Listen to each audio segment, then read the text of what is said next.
Hey guys, it's Channon Rose. And Joy. And Joy Rose. Yes. And today we are going to be talking about my mom's perspective on Missy. So a lot of you guys have watched a lot of my story times or read my book, and you know all about my wicked witch of an evil stepmother. She wasn't just crazy and fucked up to me, she was also crazy and fucked up to my mom. She wasn't even your stepmother yet. Yeah, she wasn't even my stepmom yet. So we are going to let you guys hear my mom's perspective on Missy. So feel free to let them know all about it. Sorry to interrupt your broadcast. Important news alert. Hey you guys, really quickly, I just wanted to let you know that I'm going on tour and I'm so excited. So I'm gonna leave a link down below to my tour video to give you all the information. So if you want to come see me, be sure to click on that link down below.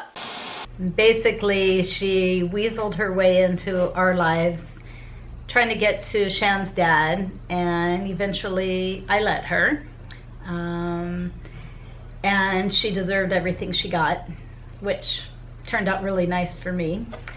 Because now I'm totally happy, and if that hadn't happened, I would not be happy, more than likely. But the crazy things she did to Shan were just incredible. If I were to see her today, I'd probably kill her.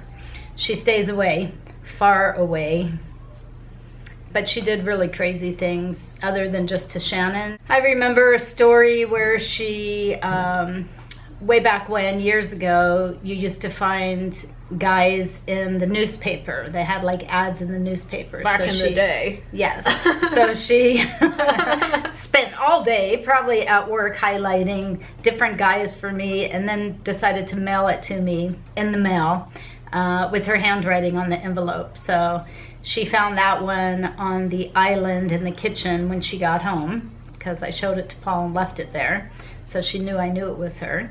That was one crazy thing she did. There was one day where she put a tape recorder under Paul's bed for the whole day, waiting to hear something in that room. So she had to listen to like 8 hours of video for nothing. Then there was one other one I remember really well, because I went over to drop off sports bags for the kids, and I was in the kitchen talking to Paul about how crazy Missy was. When I went to leave, we passed Shannon's bedroom at the time, and she had hidden in that closet in Shannon's room from like 5 in the morning until about 8 when I showed up. And when I went to leave, she jumped out and she was like pounding on Paul, like beating on his chest because I was there. She's just a crazy mother.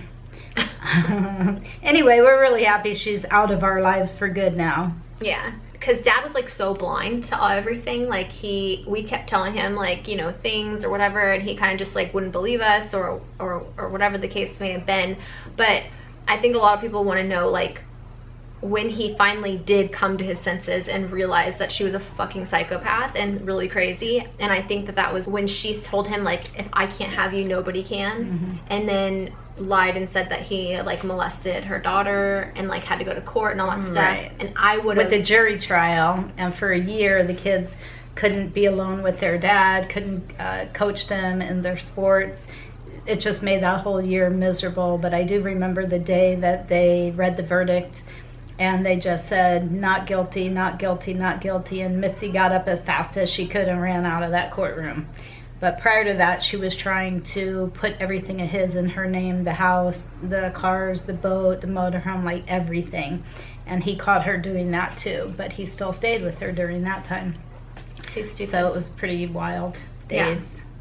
Yeah. And another reason why you sent me away, not just because I was having like a bunch of problems and whatever, but like was because I knew Shannon would kill Missy herself with her own bare hands if they kept her here in California. So I persuaded the state numerous times, lots of phone calls, back then faxes, that they had to get her out of state because she would kill Missy, and they did. But they generally will not send them out of state and pay for that if there's a place local. But yeah, that's why I sent Shannon away. Like another reason why, because I literally would have killed her because I was savage AF, wasn't I? Big time. So we're actually going to be doing another video. It's gonna be like a part 2 to this video of your thoughts and perspective of me as a teenager. Speaking of me being savage AF, and like what you thought of me like as a little monster devil child, because I was. She was. So if you want to hear what my mom's perspective was on all the time that like snuck out, stole her car, like all the fucked up shit, like her finding me on drugs, like all those things, make sure to stay tuned. It will be up in the next day or 2. It will be the part 2 of this. So be sure to watch it, and we will see you then. Thank you so much for watching this video. I'm sending you all my love and all my positive energy. And Me too. Yes, and I hope, wait, no, Mom, you're doing the Hawaii stuff. We're in Hawaii right now, just in case you're wondering. Mom's like, yeah, hang loose, guys. You can do whatever you want. Yeah, hang loose, guys. You can do whatever sign you want. I'm doing the I love you. Okay, there you go. There you go. I think it's this way though. If you want to do it, you got to go like, I think it's well, this now way. I have all of these fingers up. Oh yeah, that means I love you. This means hang loose. Okay.